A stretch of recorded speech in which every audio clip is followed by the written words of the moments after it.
అందరికీ నమస్తే అండి. Welcome to my channel. కొలతలతో చెప్తాను ఎట్లా చేసుకోవాలనేది. ఇక్కడ నేను కేజీ బియ్యంతో చేస్తున్నా. కేజీ బియ్యంతో చేస్తున్నప్పుడు కేజీ బియ్యం నానబోసుకోవద్దు, కేజీ పావు నానబోసుకోండి.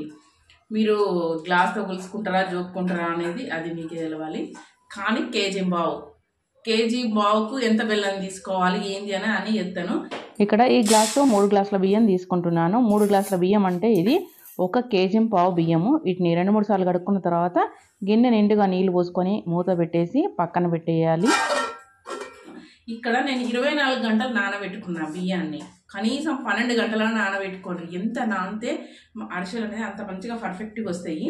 ఇక 24 గంటలు నానబెట్టుకున్నప్పుడు మధ్యలో 2-3 సార్లు అయితే బియ్యాన్ని కడుక్కొని నీళ్ళు పోసుకుంటూ ఉండాలి.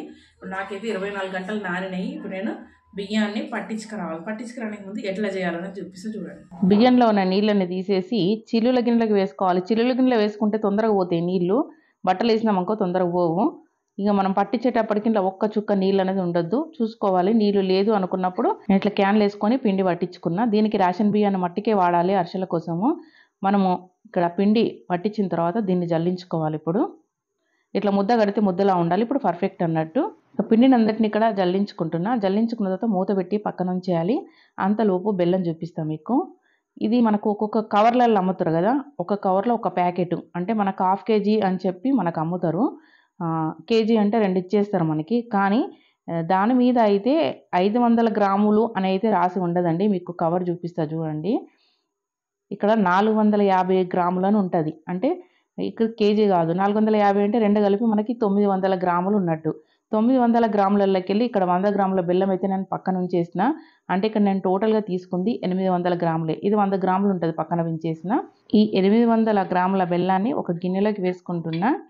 గిన్నెలోకి వేసుకున్న తర్వాత దీంట్లో ఒక 1/2 గ్లాసు నీళ్ళు పోసుకోండి. చిన్న గ్లాస్తో, ఎక్కువ వేసుకోవద్దు. నీళ్ళు వేసుకున్న తర్వాత ఇంకా స్టవ్ మీద పెట్టుకోవాలి, కరిగించుకోవాలి బెల్లం కరిగేటట్టుగా. బెల్లం కరిగిన తర్వాత వడగట్టుకోవాలి, ఎందుకంటే బెల్లంలో చెదరం బాగానే ఉంటుంది. ఇక్కడ బెల్లం కరిగిన తర్వాత వడగట్టుకుంటున్నా. వడగట్టిన తర్వాత మళ్ళీ ఇదే గిన్నెలోకి వేసుకొని స్టవ్ మీద పెట్టుకుంటున్నా. ఇప్పుడు స్టవ్ మీద పెట్టుకున్న తర్వాత ఒక పొంగు వచ్చే వరకు అయితే నేను స్టవ్ను హై ఫ్లేమ్లో పెట్టిన. ఇంకా పొంగు వచ్చింది అనుకున్నప్పుడు మధ్యలో పాకం చెక్ చేసుకుంటూ ఉన్నా. స్టవ్ను లో ఫ్లేమ్లో పెట్టి మనకు ఒక ముద్దలాగా ఫామ్ అయ్యే వరకు 2 నిమిషాలకు ఒకసారి ఇట్లా నీళ్ళల్లో వేసుకొని చూడాలి. చల్లనీళ్ళు ఉంటాయి కదా మామూలువి, ఆ నీళ్ళల్లో ఇట్లా బెల్లాన్ని మనం తీసుకొని వేసుకుంటే మనకి ముద్దలాగా ఫామ్ అవుతుంది అనుకున్నప్పుడు స్టవ్ ఆఫ్ చేసుకోవాలి. ఎందుకంటే మనకు పాకం రావాలి ఒక ముద్దలాగా. అందుకని నేను ఇప్పటికే 2-3 సార్లు చెక్ చేసుకున్నా. 2 నిమిషాలకు ఒకసారి చెక్ చేసుకుంటూ ఉండాలి. ఇక్కడ వీడియోలో చూసారుగా ముద్దలాగా వచ్చింది మనకి, అంటే పర్ఫెక్ట్గా మనకి పాకం రెడీ అయిపోయింది. ఇప్పుడైతే స్టవ్ ఆఫ్ చేసుకోవాలి.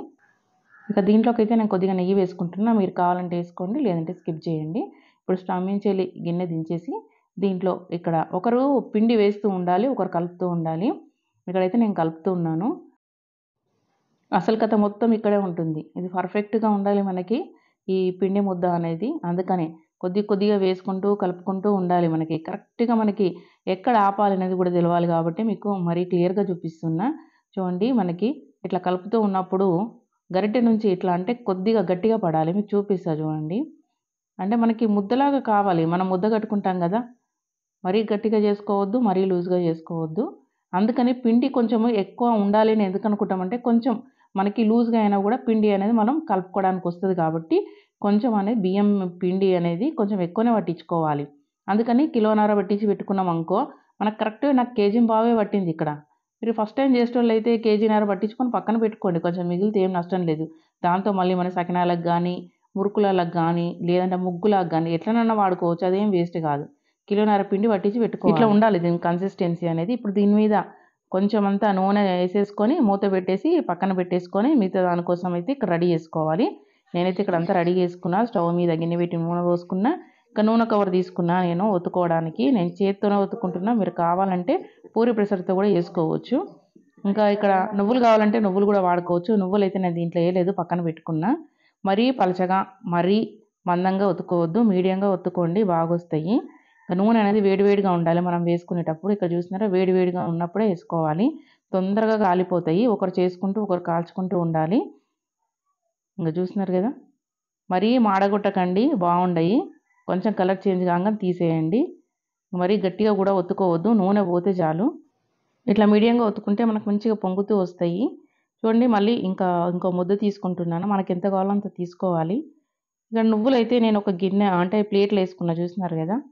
మనకు కావాలంటే నువ్వులు ఇట్లా వేసుకొని ముద్ద మీద మనం ఇట్లా చేసుకోవచ్చు. లేదు అంటే ఆ పిండిలనే వేసేసుకొని కలుపుకోండి, మీ ఇష్టము. నువ్వులు ఇష్టం ఉన్నోళ్ళే వేసుకుంటారు, కొందరు వేసుకోరు. ఇంకా చూడండి చెప్పినాను కదా, మరీ సన్నగా మరీ మందంగా ఒత్తుకోవద్దు, మీడియం ఒత్తుకుంటేనే అసలు అనేవి పొంగుతూ మంచిగా వస్తాయి. నూనె మట్టుకు వేడిగా ఉండాలి. కాల్చుకునేటప్పుడు స్టవ్ను లో ఫ్లేమ్లో పెట్టుకోండి. వేడిగా నూనె ఉంటే కొంచెం కలర్ చేంజ్ కాగానే తీసేయండి. మరీ మార్చాను అనుకో బాగుండదు. ఇట్లా గోల్డెన్ బ్రౌన్ కలర్ వస్తే సరిపోతుంది. నూనె అనేది నేను ఒత్తి చూస్తున్నారు కదా, దాంట్లో ఒత్తినా దీంట్లో కూడా ఇక్కడ బయటకు తీసుకుని ఒత్తుకున్నాము. ఇంతే సరిపోతుంది, మరీ గట్టిగా ఒత్తితే కూడా బాగుండదు. ఇక చూస్తున్నారు కదా ఎంత పర్ఫెక్ట్గా వచ్చిందో అరిసె. అన్ని ఇట్లా చేసుకోండి. బాగా సన్నగా చేసుకుంటే ఎట్లుంటుంది ప్రాబ్లం అనేది మీకు చూపిస్తా, తర్వాత లాస్ట్లో చూపిస్తా నేను. ఇంకా ఈ నువ్వులు ఉన్నాయి కదా, నువ్వులు కావాలంటే ఇట్లనే గిన్నెలో పోసుకోవచ్చు, లేదంటే ఒక్కొక్క దానికి కూడా అద్దుకోవచ్చు. అది మన ఇష్టము, ఎట్లన్నా చేసుకోవచ్చు. ఇంకా అంతే. వీటిని కొద్దిగా తీసుకొని సేమ్ ఇప్పుడు ఎట్లా చేసుకున్నాం అట్లనే, అసలు దొడ్డుగా మరీ పలసగా అయితే చేసుకోవద్దు, మీడియంగా చేసుకుంటేనే మంచిగా వస్తాయి పొంగుతూ. ఇప్పుడు ఎట్లా వచ్చినాయి పొంగుతూ అట్లనే వస్తాయి. మొత్తం చూపించలేం కదా, మొత్తం అయిన తర్వాత చూపిస్తాం మీకు అరిసెలు. ఓకే, ఇక్కడైతే చూస్తున్నారు కదా అరిసెలు అయితే అయిపోయినాయి. 1 kg బియ్యం పిండితో చేసేసినాను.